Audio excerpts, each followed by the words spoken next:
key objective of the draft transport strategy is making sure that we have a transport system that's fit for the future. Here, a key driver is the legal requirement for achieving net zero greenhouse gas emissions no later than 2050. That's a challenging requirement, but as a region, we're ambitious to better it, to deliver it sooner. But in doing so, we need to recognise at the start that our transport system is the largest greenhouse gas emitter, that the carbon emissions from transport in our region are higher than the national average, and indeed are increasing at a faster rate. All of that means that the pathway to decarbonisation is a key priority for the draft transport strategy. Plus, we've worked with Oxford and Southampton universities to see how the region can achieve net zero by 2050. What are the options open to us in terms of pathways to decarbonisation? The output of that work is available as a technical report published alongside the draft transport strategy. The strategy itself builds on two of the pathways. The first, focusing on the importance of a highly connected transport system, one that helps reduce the need to travel.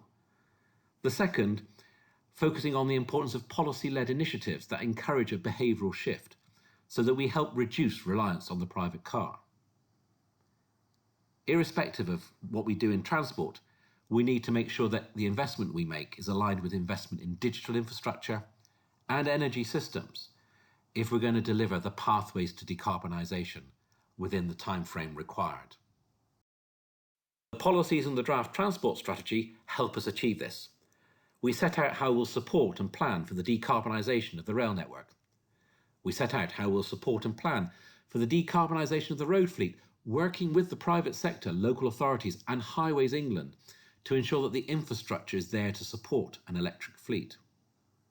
And when it comes to looking for future investment requirements, well, we'll give priority to those which actually help reduce the incidence of single occupancy car journeys, helping reduce the environmental impact of a road network.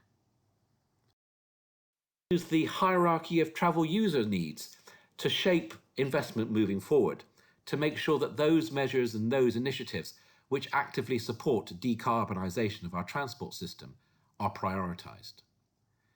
And when it comes to investing money in the future, well, we'll prioritise on the basis not only of the best value for money, but the contribution towards achieving net zero, and indeed the contribution to achieving wider sustainability and environmental net gains.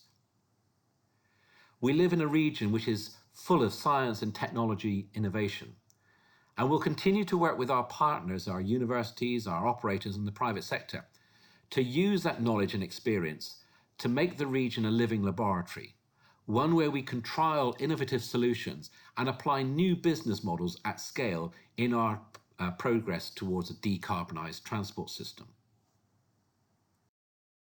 The draft transport strategy is the opportunity for you to tell us what you think of the policies and the proposals.